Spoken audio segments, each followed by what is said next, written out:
মাননীয় স্পিকার, এই দেশের সরকারি দলের যেমন সমাবেশ করার অধিকার আছে, বিরোধী দলের এই একই ধরনের সমাবেশ করার অধিকার আছে এবং সেই অধিকারের জায়গা থেকেই জুলাই মাসকে কেন্দ্র করে জাতীয় নাগরিক পার্টি এনসিপি আমরা সারা দেশব্যাপী জুলাই পদযাত্রার কর্মসূচি ঘোষণা করেছি। গতকাল আমাদের উদ্বোধনী সেশন ছিল।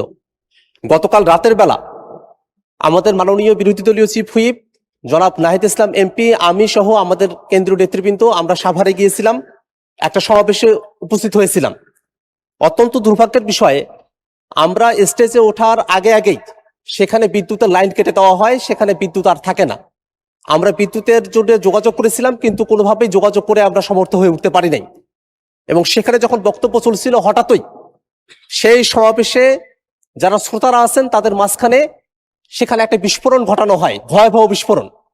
এবং সেই বিস্ফোরণে অনেকেই হতাহত হন, রক্তাক্ত হন, সেখানে রক্ত ছড়িয়ে পড়ে এবং তারপরে সেখানে ধোঁয়া উঠে যায় এবং আমাদের ওখানে যারা শ্রোতারা ছিলেন তারা ছত্রভঙ্গ হয়ে পড়েন। আমরা সমাবেশ সংক্ষিপ্ত করে আমরা থানায় গিয়েছিলাম।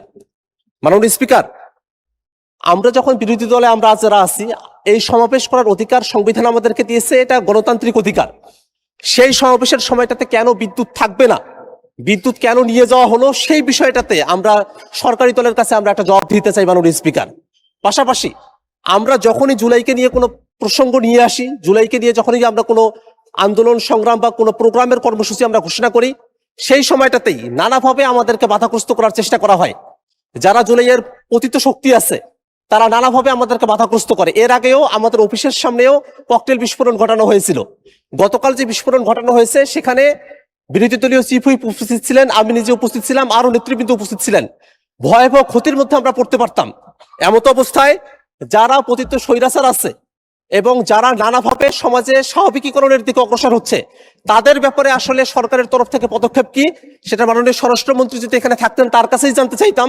কিন্তু যেহেতু মাননীয় স্বরাষ্ট্রমন্ত্রী এখানে উপস্থিত নেই, এই কারণে আপনার মাধ্যমে সরকারের কাছ থেকে আমরা জানতে চাই যে কেন বিদ্যুতের লাইন বন্ধ থাকলো সেই সময়টাতে, এবং এই যে বিভিন্ন জায়গায় দুষ্কৃতিকারী যারা আছে, এই অপরাধীরা এবং বিস্ফোরণকারীরা যে বিস্ফোরণ ঘটানোর সুযোগ পাচ্ছে, তাদের বিপক্ষে আইনগত কোনো ব্যবস্থা গ্রহণ করা হবে কিনা এবং আমাদের নির্বিঘ্ন সভা সমাবেশ করার অধিকার নিশ্চিত করা হবে কিনা, সেটা আপনার মাধ্যমে সংসদের কাছ থেকে আমরা জানতে চাই মাননীয় স্পিকার। মাননীয় সদস্য আক্তার হোসেন, আপনি এই ব্যাপারে একটা নোটিশ দেবেন।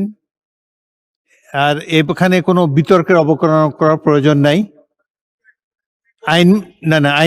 আইনমন্ত্রী দাঁড়িয়েছেন, আইনমন্ত্রী কিছু বলতে চান? এটা তো স্বরাষ্ট্রমন্ত্রীর বিষয়, উনি দেশে নাই। আইনমন্ত্রী বলতে চান? আচ্ছা বলুন।